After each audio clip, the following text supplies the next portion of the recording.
First of all, Ibn Abdul Wahhab declared that he discovered the meaning of Tawheed, and that no one else in his era and no other scholars understood its meaning. Wait, what? Yes, you heard me right. He says, I will tell you about myself. I swear by Allah, the one besides whom there is no deity worthy of worship. I sought knowledge, and those who knew me thought that I had understanding.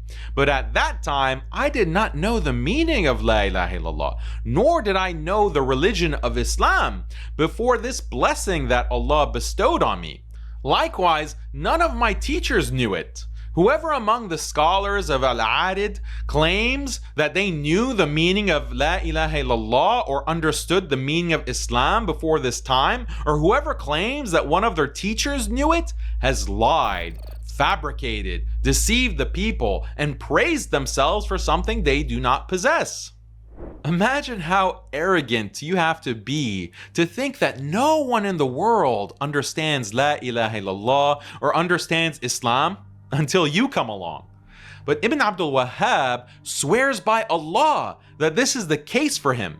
He also implies that even before his time, no one really understood Tawheed, because he says that none of his teachers knew the meaning of Tawheed either.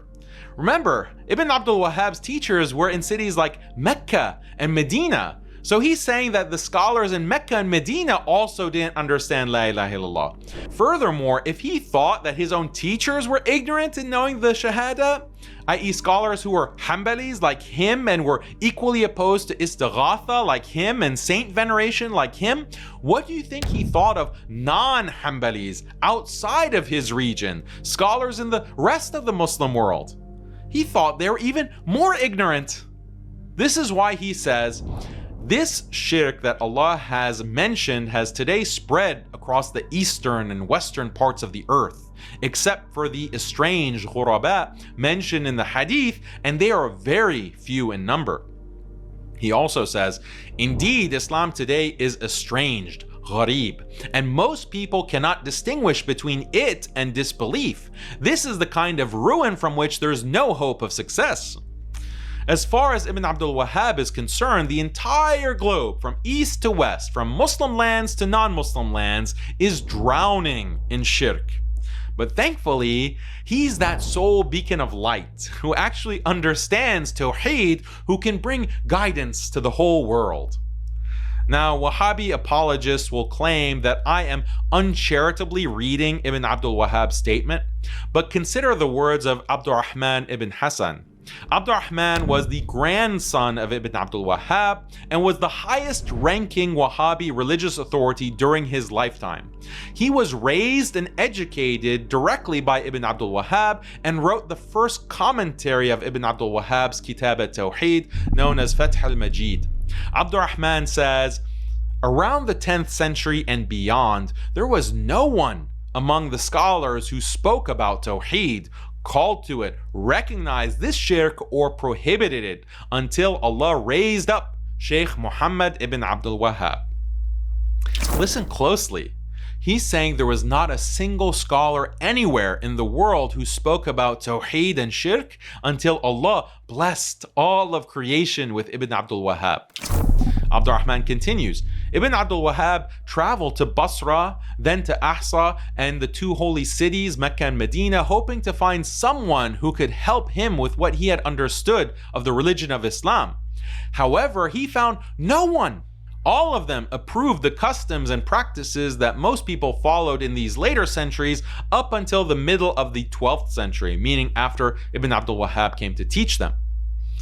It's not known that anyone there called for Tawheed in worship or denied the shirk that contradicts it. In fact, they believed it was permissible or even recommended. This widespread affliction involved the worship of idols of all sorts, graves, jinn, trees, and stones in all the villages, cities, deserts, among other places. They continued in this state until the 12th century, which is when Ibn Abdul Wahhab started his dawah. And just to make sure we got the point, Ibn Abdul Wahhab's grandson Abdurrahman concludes, it is not known that any scholar during the time of our Shaykh Muhammad ibn Abdul Wahhab, may Allah have mercy on him, or before his time, denied shirk in uluhiyah or called people to worship Allah alone. Ibn Abdul Wahhab apologists will try to deny that their Shaykh claimed to be the only one to understand Tawheed. But as we see, here is his grandson saying exactly this. And Abdurrahman wasn't a random grandson of Ibn Abdul Wahhab. He not only studied directly with his grandfather, he was raised by his grandfather and was his closest student. So again, let it sink in that someone could ever claim to be the only person in the whole world who understands La ilaha illallah. This is the type of delusional arrogance that defines Ibn Abdul Wahhab and his deviant teachings.